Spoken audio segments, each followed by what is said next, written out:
The Bears are who we thought they were. That's why we took the damn field.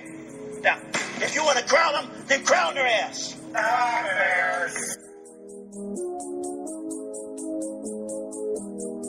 Stafford down the middle is intercepted. DJ Moore. Overthrows and intercepted for DJ Moore. Will I see again? Quinn throws and is intercepted by DJ Moore. Pushing up the hill, searching for the thrill of it. Takes the snap from his own end zone, lines up, throws into traffic, it is deflected, picked up by DJ Moore, Moore to 10, 5, end zone, touchdown, touchdown Bears, DJ Moore, pick 6. You are tuned in to the Chris and DJ Show with former Chicago Bears nickelback DJ Moore.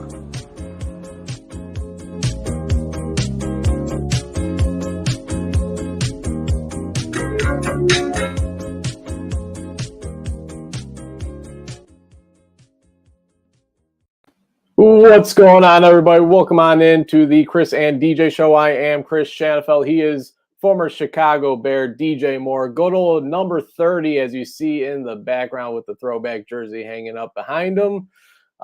Real quick, in case you guys missed it, last week we had former Bears wide receiver coach, former NFL wide receiver and safety, matter of fact, now head coach at Limestone University, Mike Furry, on the show last week. I thought it was a damn good interview, but of course I'm going to say that. I want you to be the judge. Check it out. Spotify, YouTube, Twitter. Just search Chris and DJ Show, and you'll be able to see it and either view it right here on video or listen to it on the podcast.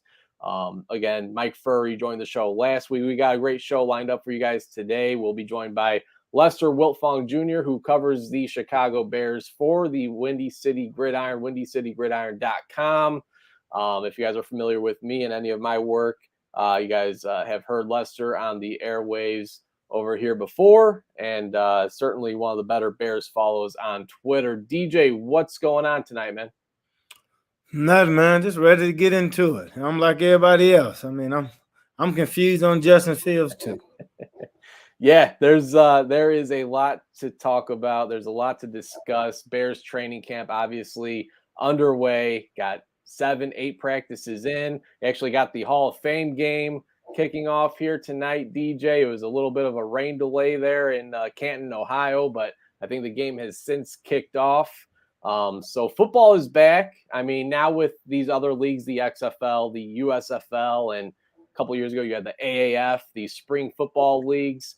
Maybe preseason, the jolt isn't there as much anymore because you got starters not really playing, at least not tonight with the Jacksonville Jaguars and the Las Vegas Raiders. Both teams are sitting their starters out tonight. But remember, there's only 4 preseason games for those teams that play in the Hall of Fame game now, as opposed to what used to be 5 for those teams. So anyways, we'll be joined by Lester Wiltfong Jr. here in just a bit. But before we get to him, DJ, there was some news that came out earlier today, and that is longtime Bears equipment assistant manager. So not T-Med, not Tony Medlin, but his assistant, Cal Piekarski, who's been with the team since 1991 in this position, the assistant equipment manager since 91. But before that, he was a ball boy for the Chicago Bears in the 80s. So he was around guys like Jim McMahon, Walter Payton, that legendary Bears defense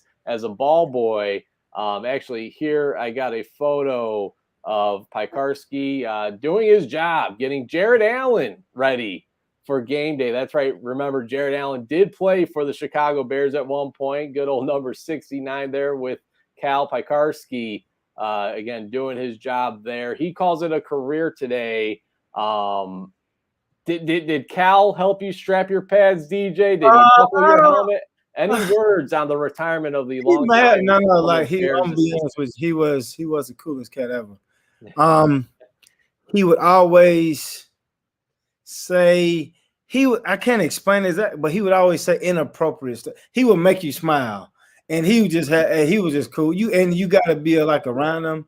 Now he would help you out with anything you needed, but he was one of the people that were like, no matter what, like if you needed something inappropriate, said like a joke under his voice or something, he was always that cat. So he was honestly, for real, one of the coolest cats. And if I promise you, if you needed a laugh, he was for sure gonna give it to you because he was gonna. It wasn't no telling what he was gonna say, and that's 100. It's like you said what, or like jokes. Or it just so he was a real good dude.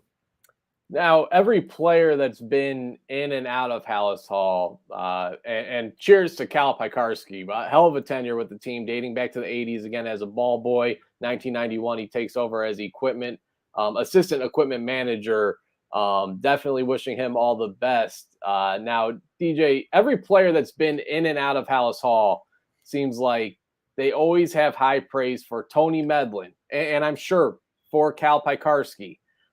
You've been around other organizations also. Is that normal for the equipment manager to have as good as a relationship with most, if not the entire team, like these two guys? I think so, honestly. From my experience when I was in Carolina, it was like that.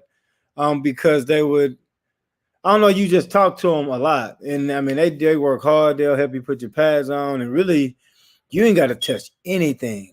Because once you get in there, everything is on your jersey. If you need it taped, it's already taped on.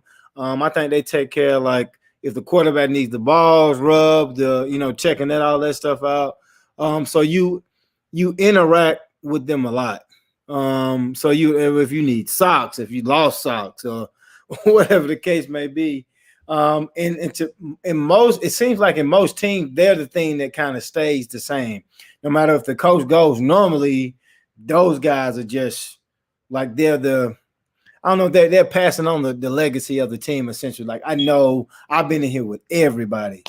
So I don't think it's quite like Chicago with T-Med and those guys though, but most of the time I think even when I was in college, you have a great relationship with the equipment staff. No, I obviously did not play college or pro. I remember back in the Little League days, man, when they gave me my helmet for the first time, they overinflated the helmet, the little padding, the air padding that was inside the helmet. They overinflated it, and I think I went. Head in there. Oh, dude, it was a bitch, and it hurt so bad. I remember, and I think I went like over a month before I finally said something like, "Hey, I got it." And I didn't know it was just as simple as putting a needle in the back of the helmet and releasing the air. I didn't know it was that simple. So yeah, shout out to the equipment managers out there from Little League to the pros. That's parents' fault there. Like, when you're young, your equipment managers are your parents. That's what you had a problem with. If you got an equipment manager as a Little League team, that's a really good team. That's amazing. Come on now, man. Come on, check your stuff. Yeah. Check your kids' stuff when they get home. Make sure their helmet ain't hurting their head. Goodness, man. Yeah. Seriously, no good. So shout out to the equipment managers. Shout out to the parents. I'm gonna have to forward this one to my mom. And real quick, I thought this was really cool. Right before we got onto the show, I see Jason McKee, former Bears fullback, sent out this tweet: "Happy retirement, Hyde." I guess that was his nickname. Maybe you could speak on that, DJ. Over 80 plus Bears years in this picture. Hashtag Bear Down. Hashtag Hyde. Hashtag T-Med. And then he also pictured is Rasheed Davis and then another former Bear in Ahmad Merritt. So it looks like they had a little celebration. That looks like a pretty recent picture. Maybe not, but I thought that was pretty cool to see. Hyde, is there a story behind that nickname? No, when I got there, that's just what it was. But again, like, he was his own person. A lot of jokes, just a lot. And it is, I'm trying to explain. Trying to think. They was all of it was funny and all of it was inappropriate normally. Now, T-Med is different. T-Med is like real kind of, he just straightforward. It's funny, but it's like, I don't think he's trying to be funny, but he just like, he about the business. Like, here go your pads, here go your stuff. And he'll joke around with you, but he just kind of, T-Med, if you've ever met T-Med, he's very serious. So, yeah. I have not. But again, I've heard a lot about Tony Medlin. He will have his head and he'll make sure that your helmet was fitting. Goodness gracious, man. Yeah. I might just have to relive my glory days back when I was in Little League and just for the hell of it, get that helmet deflated. I mean, we all know Tom Brady knows about inflating, deflating, so maybe just shoot over to Foxborough and they'll get me straight for sure. But so in a few minutes here, DJ, we're going to be talking with Lester Wiltfong Jr., Bears beat reporter for WindyCityGridiron.com. He's been able to make it to a few training camp practices last weekend. There's a lot to talk about with this team. There's been a lot to talk about with this team, and you could go on with the Roquan Smith hold in, not hold out, hold in. He is there in training camp, just not practicing, but he is there. He's there every day watching practice, just not physically practicing. You got Robert Quinn, who did show up, and he's practicing. He's looking great according to reports. He's looking faster than ever according to some reports. Look very impressive for a aging veteran defensive end coming off of his career year, a record-breaking year here in Chicago. On the offensive line, though, DJ, there's a lot to focus on, a lot to touch on. Last week, I went through a quick list of topics before we ended the show, and that was Lucas Patrick, the quality free agent signing that they signed. They brought over from the Green Bay Packers. Lucas Patrick left with a ankle injury, I think. Maybe it was a knee injury, but all signs looked as if it wasn't that serious, that he would be fine. Well, a day later, it turns out he broke his thumb on his snapping hand. He's out, it looks like 6 weeks. So that rules out all of training camp, preseason, and week one might be up in the air up to this point for Lucas Patrick, the big free agent signing out of Green Bay. Yeah, that's tough. And so just really quick to show how big at least the Bears thought of this signing, their first day of training camp, they throw out Matt Eberflus and Ryan Poles to meet with the media, answer the questions. And then immediately after, it's the quarterback, Justin Fields. And who's next to the quarterback? It's Lucas Patrick.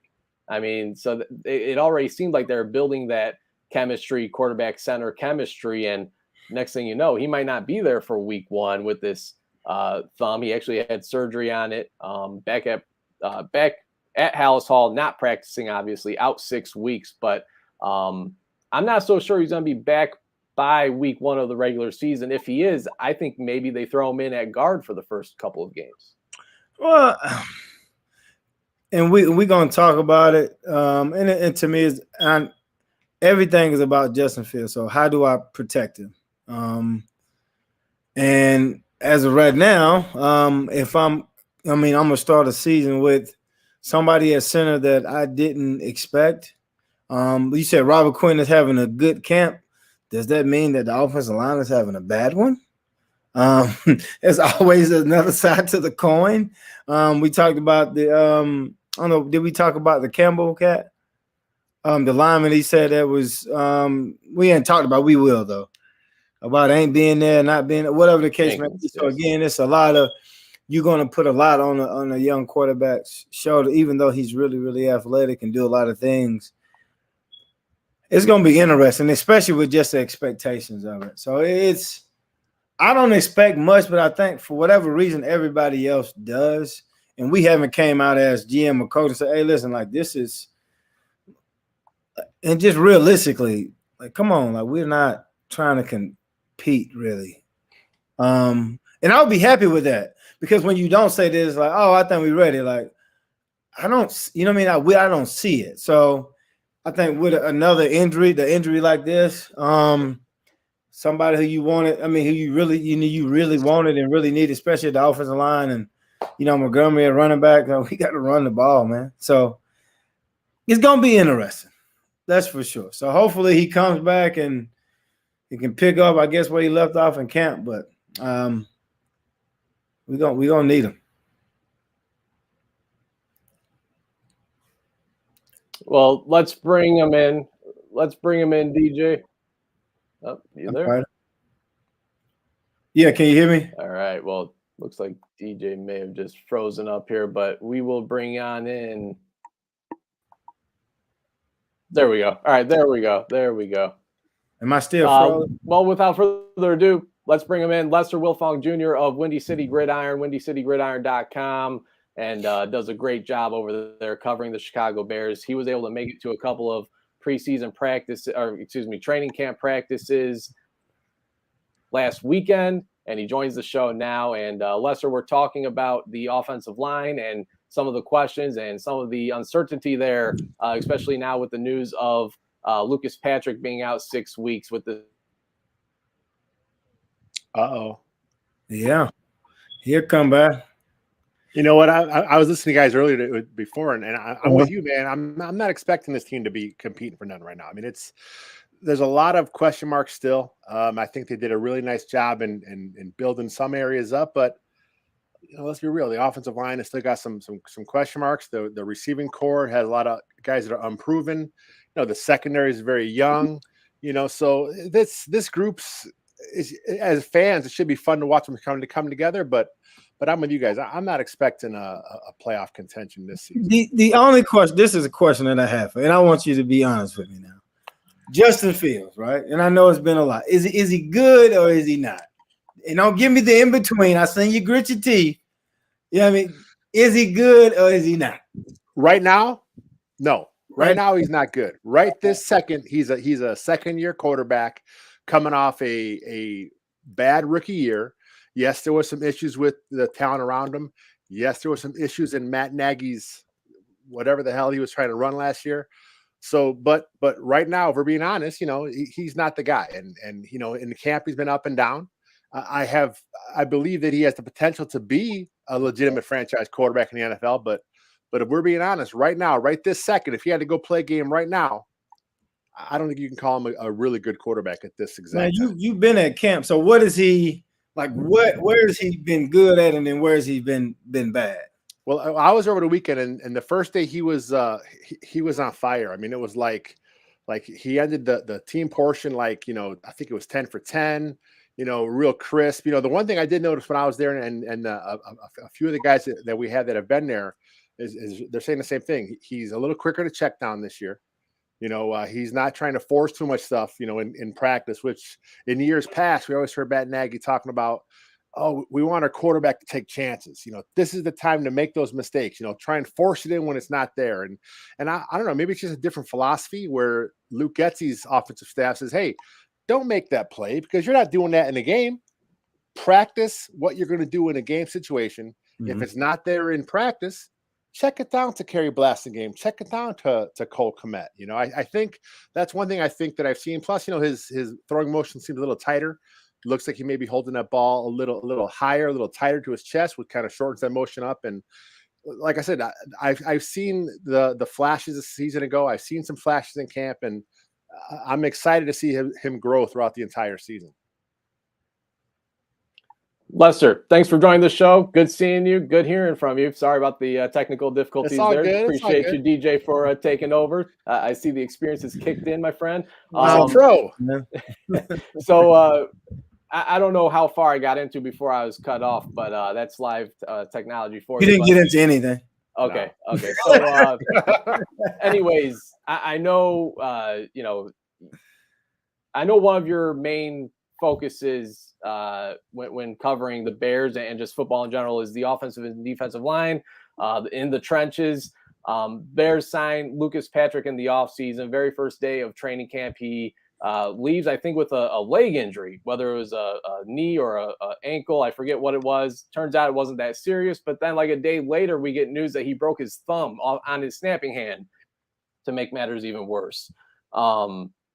I mean, just how big of a loss is this going to be for the Bears? Do we think he's going to be – I know they're saying out 6 weeks, but, do they ease him in for the first couple of games and maybe play him at guard and have Sam Mustipher play at center, or maybe the rookie Doug Kramer? I know they've been kind of going back and forth on the first-team offense. Lucas Patrick, I think, was expected to make a really big and key impact. Seems like him and Justin Fields have spent a lot of time together already. Seems like they were already making that chemistry as well. Just how big of a loss could this be for the Bears, and how does this set back the offensive line in general? Yeah, I mean, you've heard the Bears have talked about, several times they want to start their best 5, and somehow, some way, Lucas Patrick is part of the best 5. I know the plan was center. It is a snapping hand, but you know what? There are so many little small bones in the hand where maybe it's a bone that I'm not saying you don't need this bone, but maybe it's a bone that doesn't affect his grip on the ball. Maybe it's something that he can work through. If that's the case, then he'll be out there snapping. I know we have seen some players in the past, they can snap with their offhand. I mean, I'm not sure that's something he can do. You may not want to do it with a shotgun, so maybe it's just best to go to guard. But somehow, some way, if he's healthy and he's healthy enough to play, but he can't snap, then I think you got to contemplate putting him at guard because he's clearly one of your 5 best guys out there.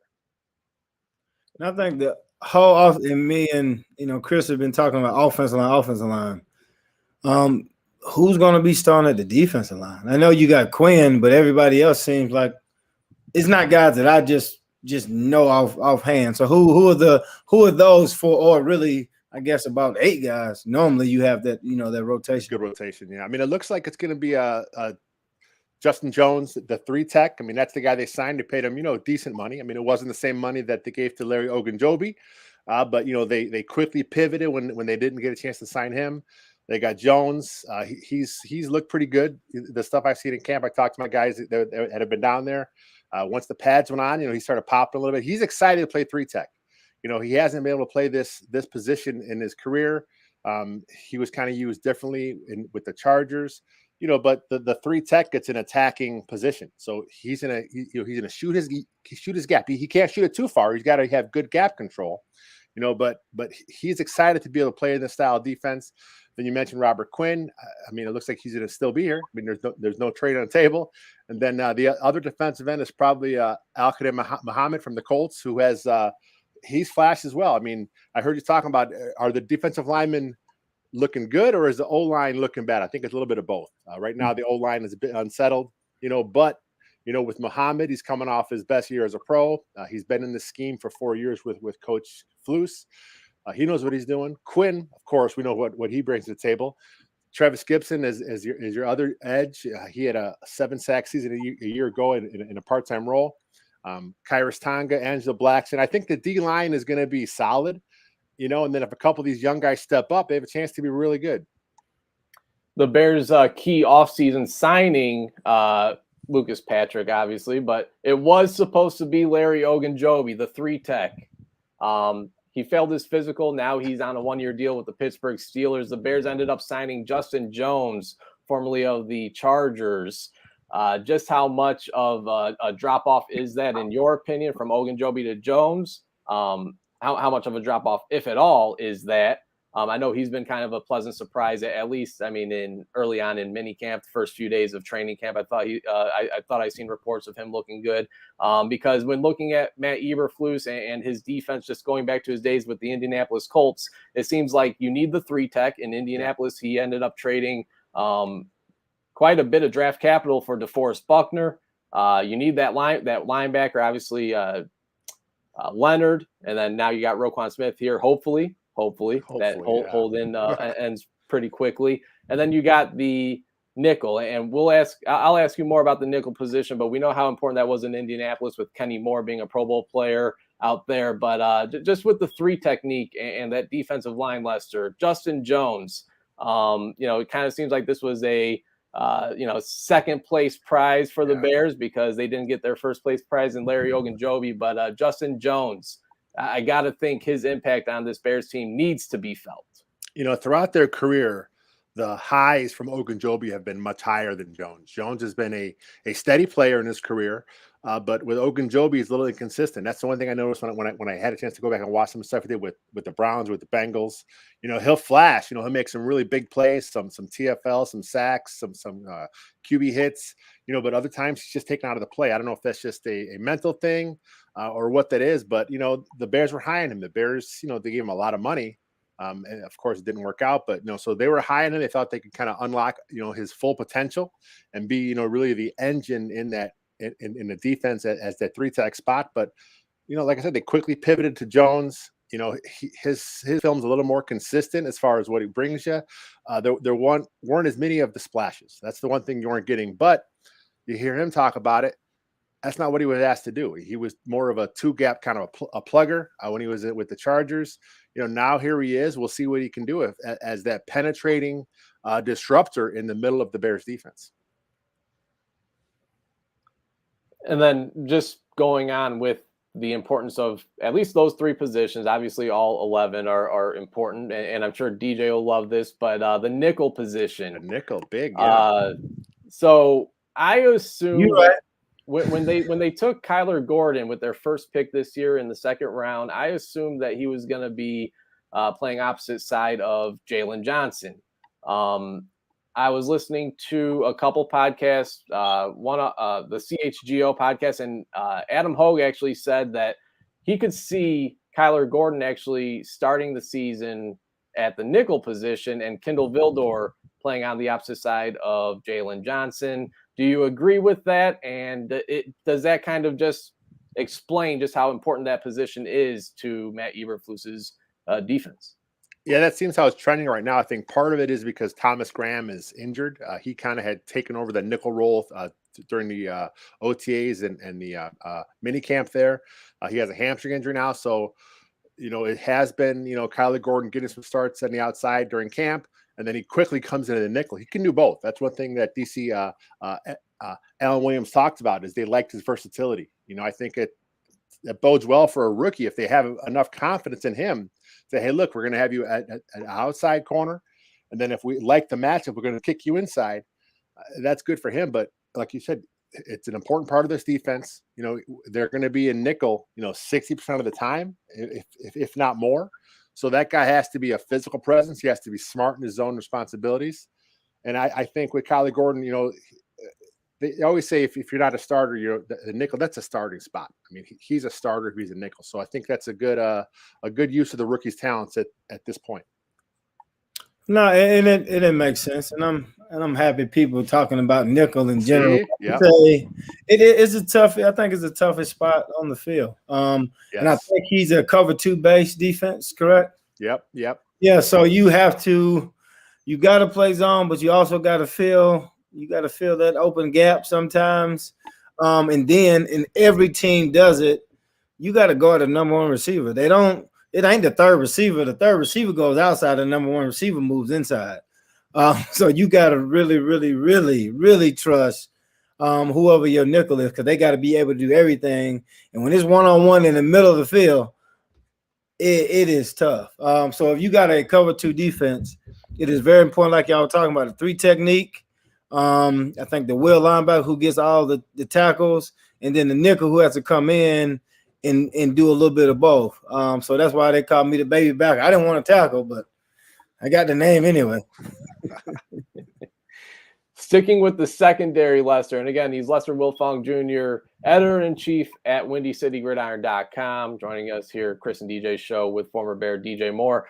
Sticking with the secondary, Lester, I'm not sure there's been anybody that's drawn more rave reviews than Jaquan Brisker, the other 2nd-round draft pick that the Bears had, safety out of Penn State. Is this what Eddie Jackson needs? Is this the type of player that Eddie Jackson needs? Now, it's easy to draw a comparison between Brisker and Adrian Amos. They're both from Penn State, but I really do feel like his game resembles Adrian Amos quite a bit. And actually, I think that Brisker could actually be more of a playmaker. I think Adrian Amos is more of a player that stops big plays from happening, but he doesn't necessarily create big plays. And I think Brisker, I know it's early, but I think his arrow is really pointing upward. I think he's got a lot of potential in doing that. I think a lot of people, at least as of now, early on in training camp, are a lot more excited about Brisker than any other rookie on this team. Again, very early, but could this be the player that Eddie Jackson needs to play opposite side of him? Because ever since Adrian Amos left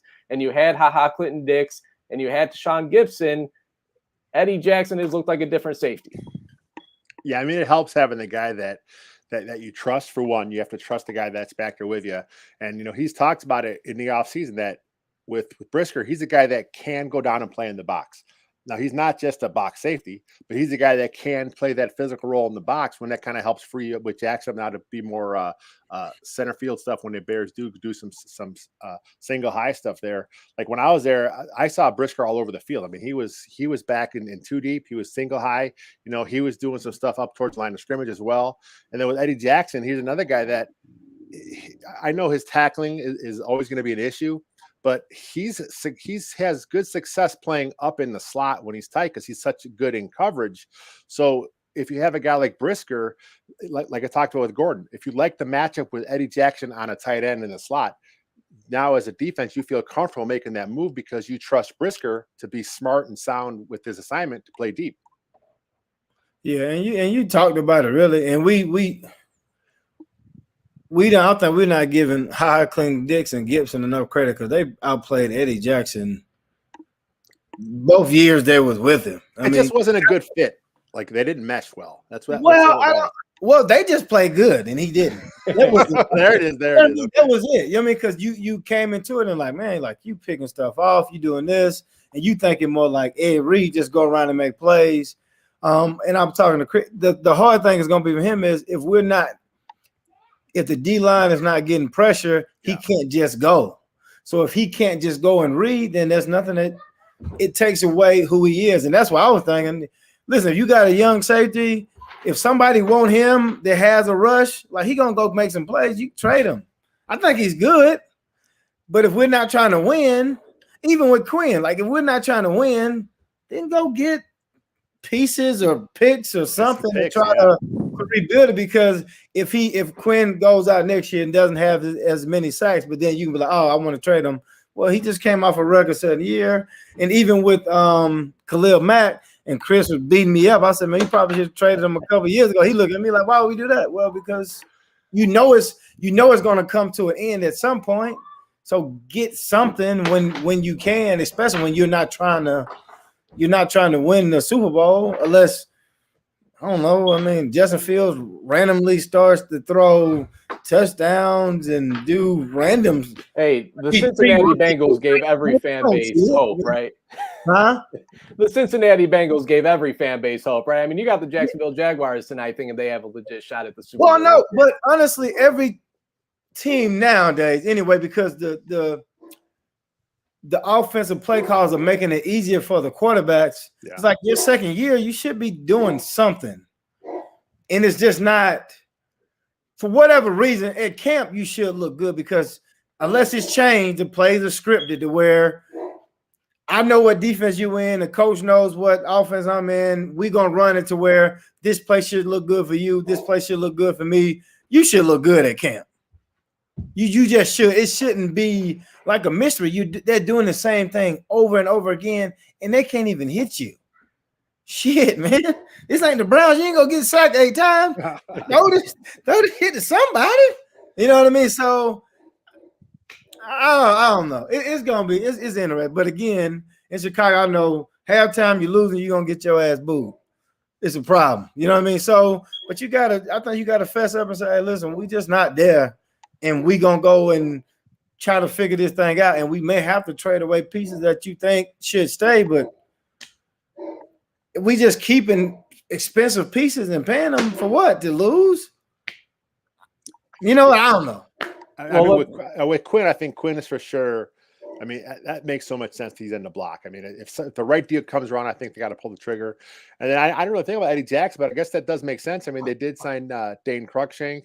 They did bring back DHC, so they have a little bit of depth at safety. If a team were to come calling, and the right deal was there, you know, Ryan Poles, he got to do what he got to do because he knows this team is going to be competing next year at the earliest. He knows this team is not competing this year. So if the right deal comes around, it's time to pull the trigger. Well, let's continue with the trade talk, Lester. Earlier in the week, last year's second-round draft pick, Tevin Jenkins' name came up in draft talks, according to Ian Rappaport and Mike Garafolo of the NFL Network. Teams have been calling the Bears, inquiring about Tevin Jenkins, and the Bears have made their own calls as well, according to Rappaport and Garafolo. You know, and actually, I got to do it. I created this terrible Photoshop, I know. The curious case of Tevin Jenkins. There you got Tevin Jenkins and Ryan Poles. But, I mean, what is going on with Tevin Jenkins, man? I mean, this is a guy that I remember I was already ecstatic that the Bears traded up and drafted Justin Fields. And the talk leading up to the draft was the Bears were going to draft, or, you know, there was a good chance that the Bears were going to take Tevin Jenkins with their first-round pick that year, pick number 20. Turns out they actually trade back up in the second round of that draft and take them number 39 overall.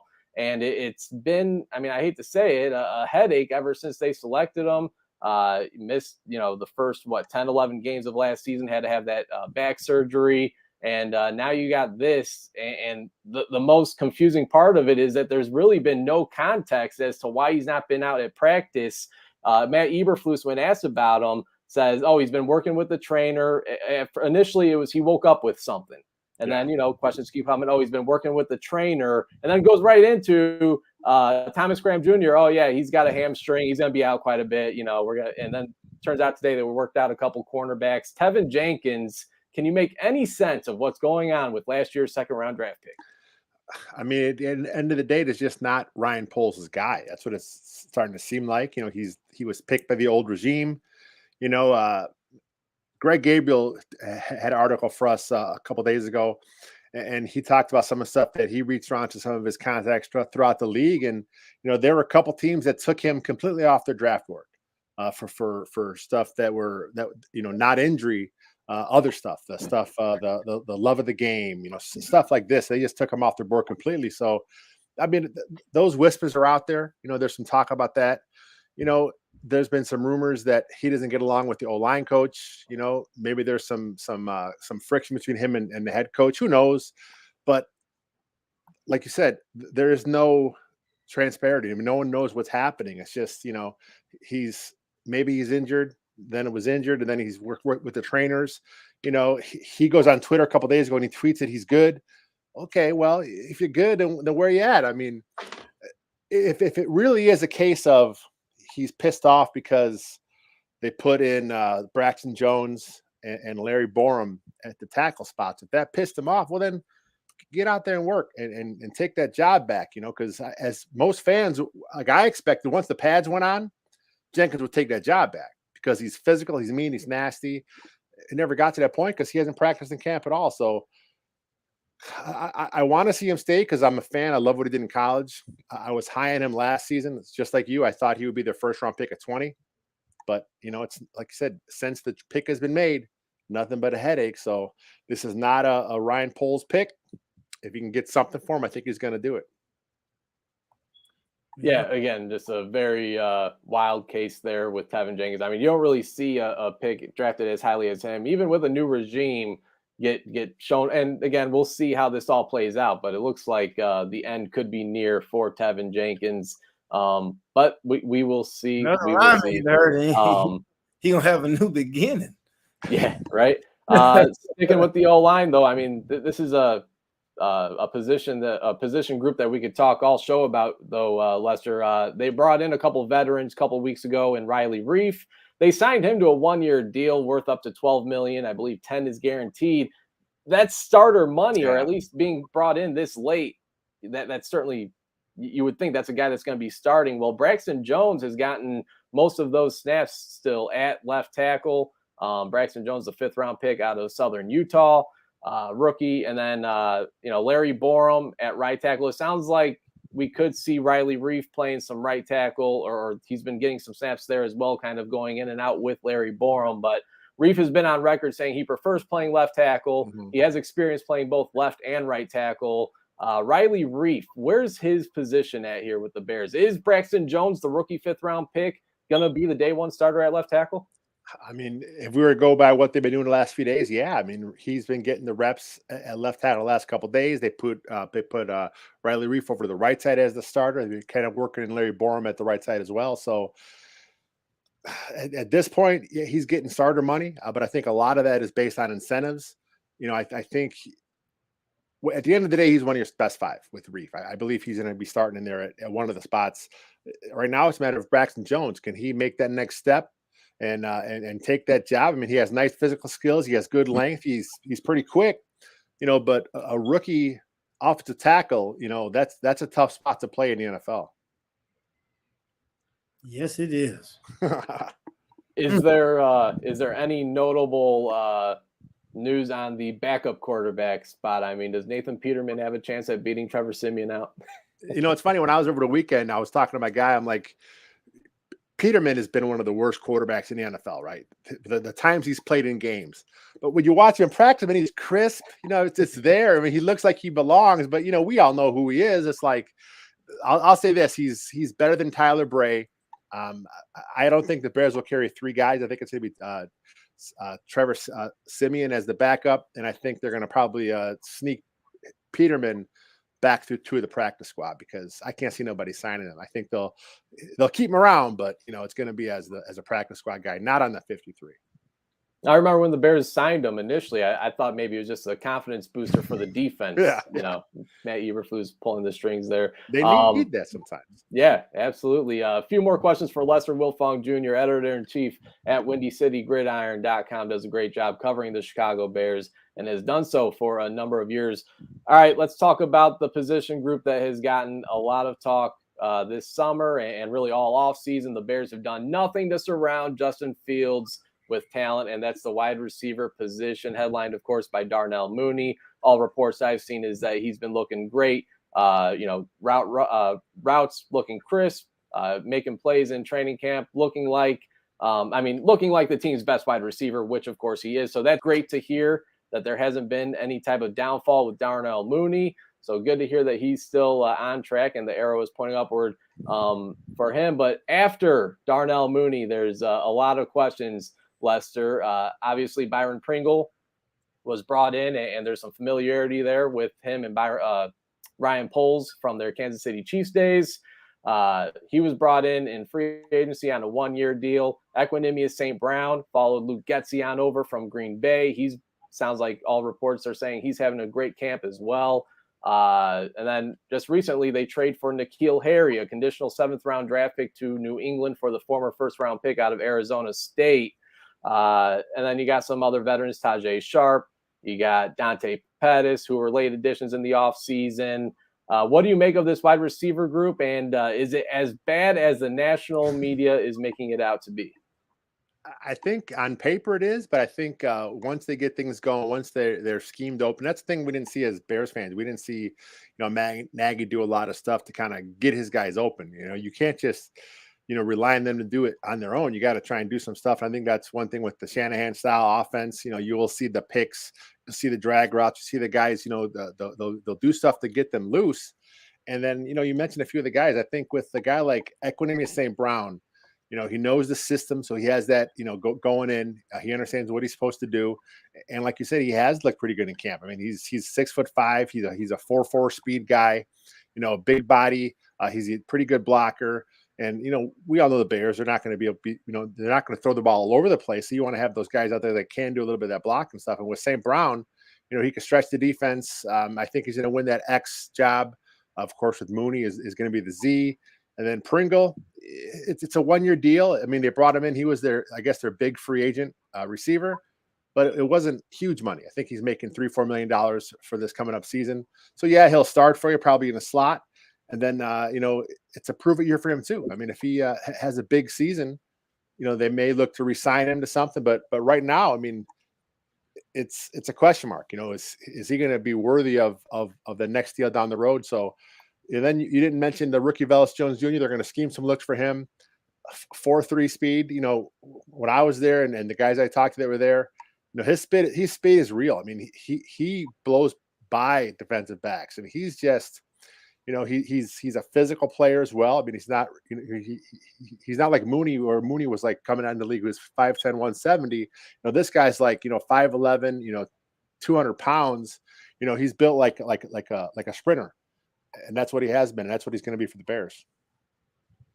Could you see him be used basically everywhere on the field? Can we see him in the backfield? I know there's been like some drawn comparisons, and you're reaching for the sky at this point. But like Percy Harvin, like a Deebo Samuel, even Cordero Patterson is basically a true running back now. But there were times where he was used at receiver and then in the backfield at times. Is he one of those dual threat type of players? I think I don't want to see him playing running back, but I would love to see him get some jet sweeps, some end arounds, stuff like that, because we've seen some variations of the Shanahan offense, like the stuff the Rams do. They do a ton of jet sweep action. I mean, that stuff stresses a defense so much. And then if you got a guy like Jones and he's a 4.3 guy and he's coming out of jet sweep, that loosens you up on the backside because you have to be ready for him coming. So, I think not a Debo style where he's doing receiver and tailback. But if you can get him some touches, scheme some touches up, whether it's bubble screens, tunnel screens, jet sweeps, something like that, just to make sure you give him, 5-6 touches a game. I think that's what you want out of him. Yeah, honestly, and I didn't even when you can run that fast and you built like that, I wouldn't mind seeing you at running back. I think if you've watched Green Bay, they have like the big running back, and then they have the smaller one, which is about 200, 205, who just can go. So when you have those different speed running backs, and then you have, like you saying, Pringle, what does he say? 6'5", 4'4", Mooney running a 4'3", so you got enough speed on the outside. It's just at running back, I think, when you can change that up sometimes and then get the play action with a 4-4 quarterback, if you can scheme it, you can make something happen. Lester, I got one more question for you, and then I'll let you go. DJ, you got anything else for Lester? No, I don't like Les like that. Come on, man. Everyone loves Lester. Hey, all right, so I'll leave you out with this, Lester. Roquan Smith, what's the latest? I mean, how far on can this actually drag out? I guess the one positive is that, that they pumped him so he can kind of still be at House Hall. He's not holding out, he's holding in. He's there, he's engaged with his teammates, he's going through some of the stuff, where is the mental reps with what's going on with the defense. He's just so good. You guys talk about it at the top, that will linebacker in this defense is so important because that's the guy that's making the plays. I mean, he's free. Yeah, he has a gap that he's responsible for, but he's the backside, so he can do a little more chasing. So he has the speed. He has 160 tackles a season ago. He's a 2-time second-team All-Pro. Pay the man. I mean, he is going to be, what is he, 23, 24 years old? You can give him a nice contract. He'll still be in his prime when it ends. So pay the man, get him in camp, get him going, and let's get this defense, because the defense is going to probably have to carry this team. He's a big part of that. Pay him. Are you making it out to any more practices this summer? I'm going this Saturday, and I'm going on the 20th for sure, and I may try and mix another one up in there, but we got a couple of other guys at WCG. They're going down there. A couple guys that I do pods with. I'm going to have them on our show to kind of do the same thing you're doing, kind of, pick their brain, what they saw on there. So we'll have as much coverage as possible with stuff going on at House Hall. Just be careful with the camera next time. All right, Lester? Yeah. It wasn't me. I'm innocent. Like you said, meanwhile, Clay Harbor is over here taping the whole practice.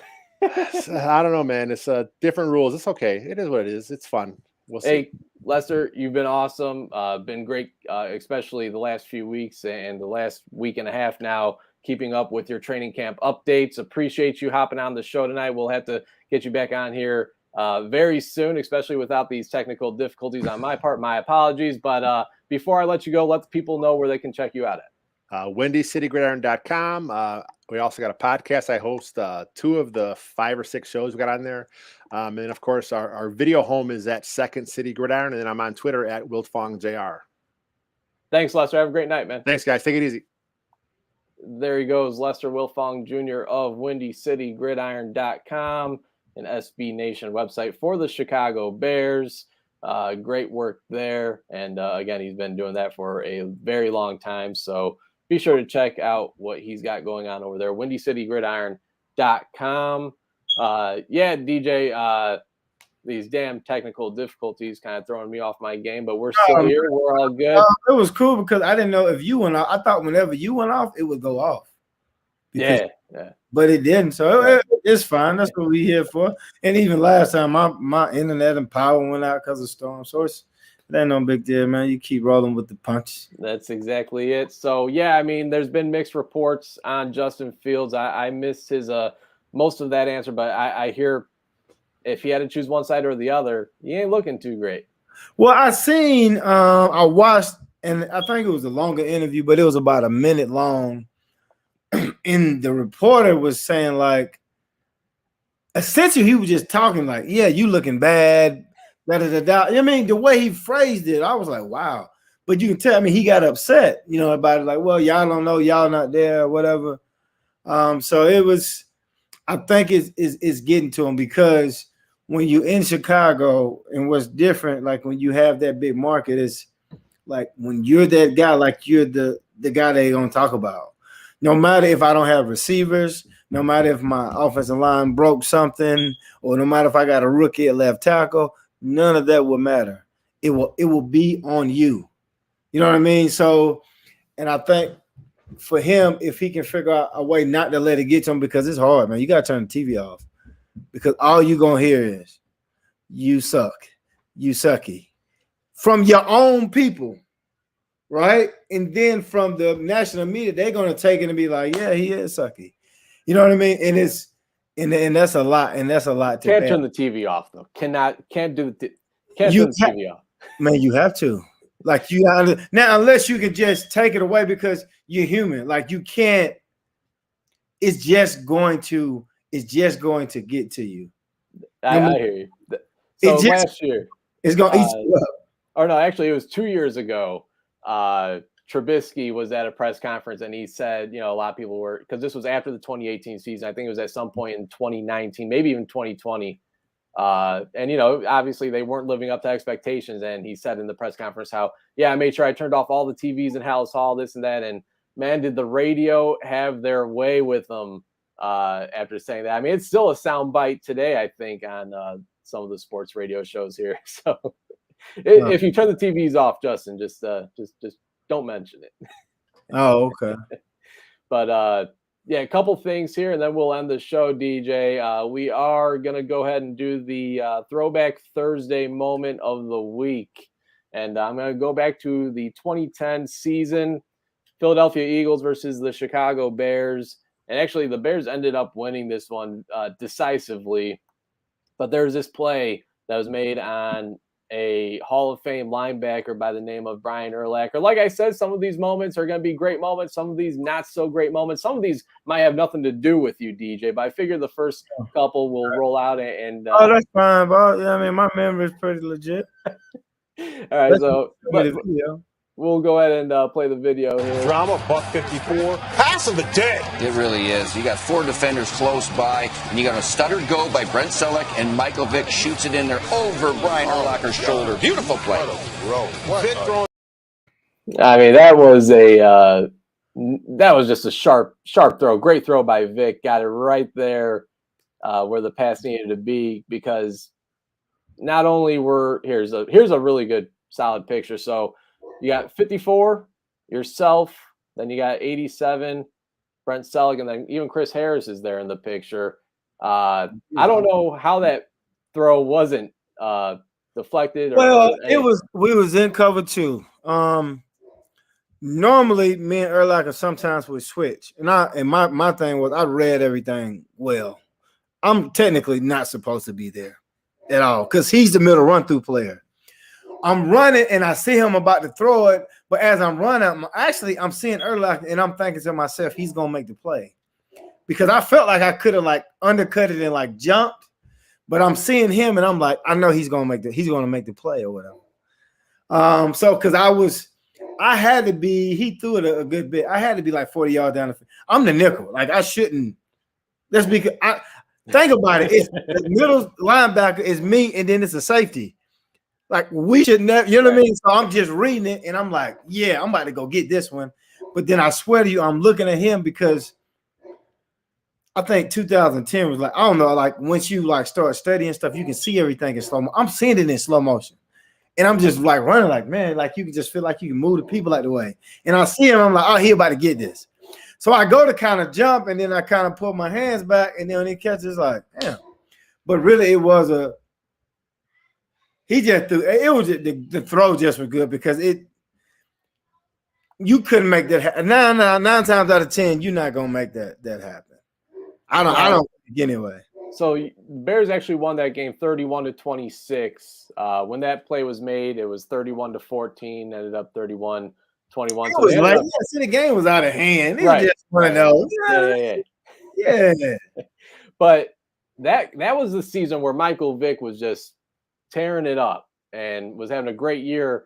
That was I think week 12, and you guys ended up having him throw his first interception. He ended up throwing 2 in that game. He had yet to throw an interception up to that point in the season. I think that was week 12 or week 13. So, I mean, he almost went the entire year. Like when you have really athletic quarterbacks and they throwing the ball, like it's practice, everything is rough because you just know, like you just got to be on it. But our defense was so just basic. It's just, are you playing cover 2? Like you have to keep your eyes on the quarterback, and every now and again because you'll see him spin, make some moves. You'll be like, damn, he got you, big dog. But it's just you have so many people coming because you had to imagine that they had McCoy too, and when he got the ball, it was like, damn man, he was juking everything. Like you had to make sure you had 4 people because he was gonna juke the first 2-3 people automatically. So it was that defense was, especially I think Chris Harris may have been an All-Pro that year. Yeah, I think he was. We had a really good defense. Yeah, for sure.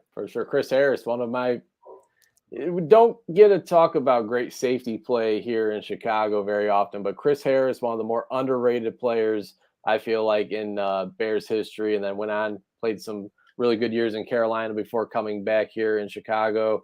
I mean, hell of a play by Vic and Selleck. And like you said, let the play happen again. 9 times out of 10 probably doesn't happen.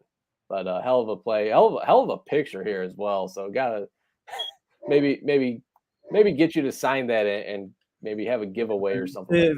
If you tell the Hall of Fame to move out the way, man, and let me do my stuff, shit, move, dude. Right? Oh man. Just like the Chris Conte play against the Chiefs years ago, man. I don't think you were on the team at that point. You may have been. I don't think so. It was like right before halftime, 50-yard bomb down to the end zone, and it was one of them broken plays, though. Yeah, you know what I mean. Once the play is broken and all of that stuff, man, and that'd be the thing. They'll blame the wrong person all the time. I had that happen to me before. Oh yeah, they're not gonna blame the Hall of Famer. Oh no, we play. I don't know if I ever tell. We play in Green Bay. And what's supposed to happen, and I'll just talk football lingo. You just pick it up while we go. You got 3 receivers, and the number 3 receiver, the mic is supposed to carry him. But normally the way that we did it, if 1 or 2 kind of sat down, I would carry it because I guess he was a little older or something, or slower or something. I don't know.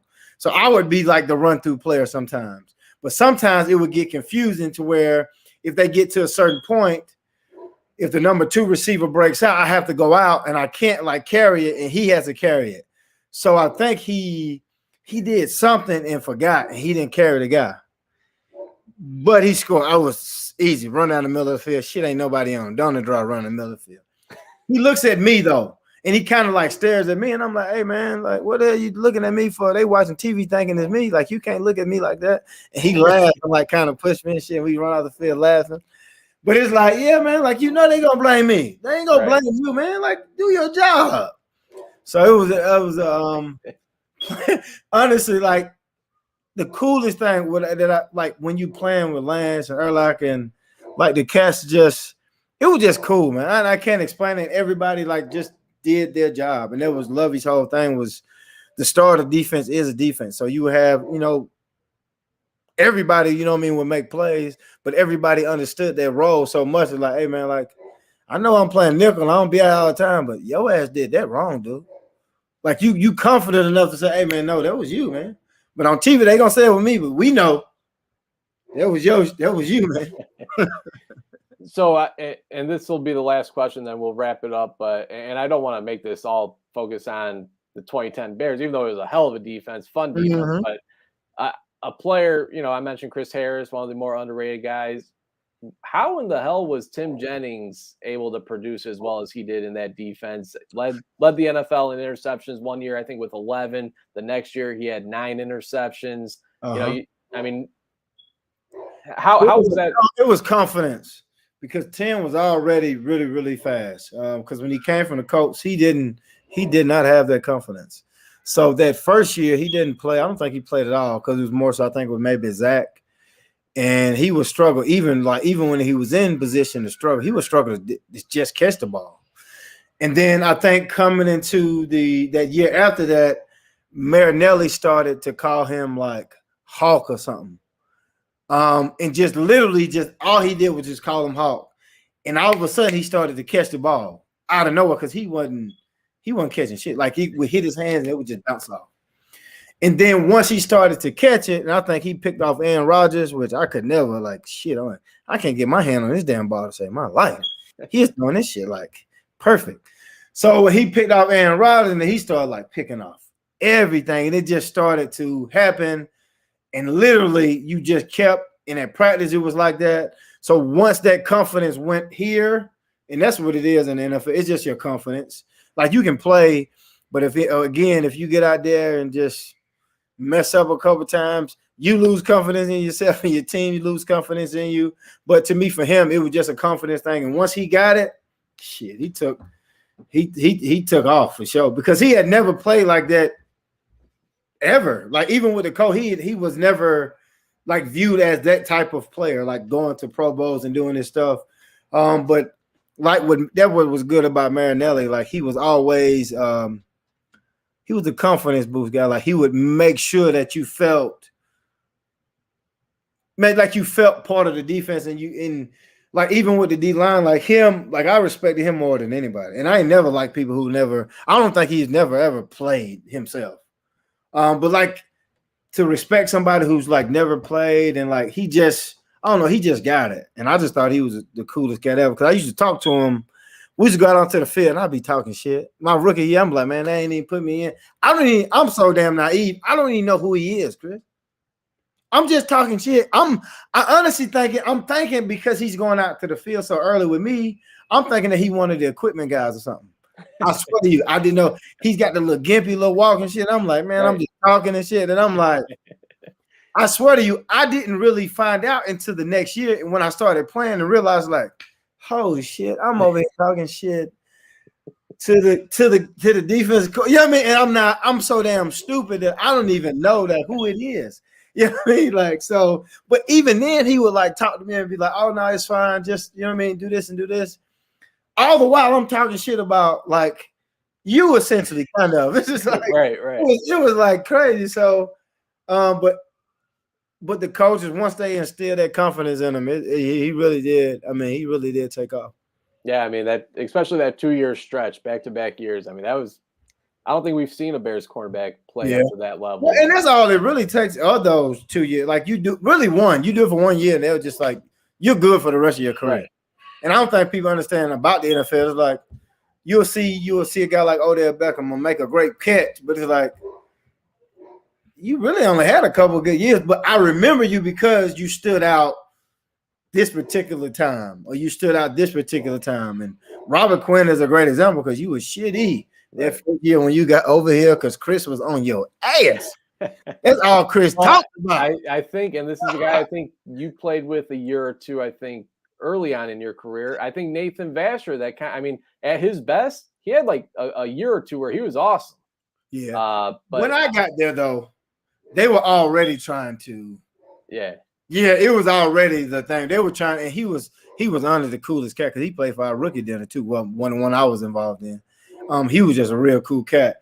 But yeah, I think again, and you will see in the NFL, you will see the flip side of everything. You'll get to see like the player that they kind of believe in a lot, and then the older player that they don't believe in, and you like a Tommy Harris and go from like exploding to like, you know what? You can tell, you can feel it though when somebody's on the outs and they're trying to do stuff. So it's the league is very interesting, Chris. Hey, what's Henry Melton up to nowadays? I don't know. He was awesome though. When I say they love Henry Melton because he was really fast, like a 4.5, 4.6, 4.5 speed. The former college running back. And he had that, and then but he also had like the skill to where he was like he could do other things too because he was a little bit bigger. But Henry Melton was a trip, man. He was a funny cat, and I'm not sure I ain't talked to him forever because we came in together. But they love him. I remember Lovey looking at film like, hey man, this guy's gonna be one of the greatest ever, like no joke. Because I'll be in a meeting with him one-on-one. I'm like, who are you talking about? And I'm looking like Henry, like shit me. I don't see it. You know what I mean? He did. I mean, he was really good, but again, it was more of a not more of a Marinelli thing, but him coupled with Marinelli was just like it was good. Now again, you had other D linemen too, like shit. I mean, everybody could beat a block at that time. It was to play nickel in that situation. It's like shit, just go, man.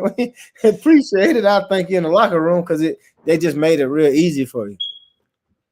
Well, I could reminisce about those Bears days for too. hours because that's the team that I kind of grew up with, and it leaves a lasting memory, no doubt about it. But we'll wrap this one up, DJ. Special thanks to Lester Wiltfong Jr. of Windy City Gridiron.com.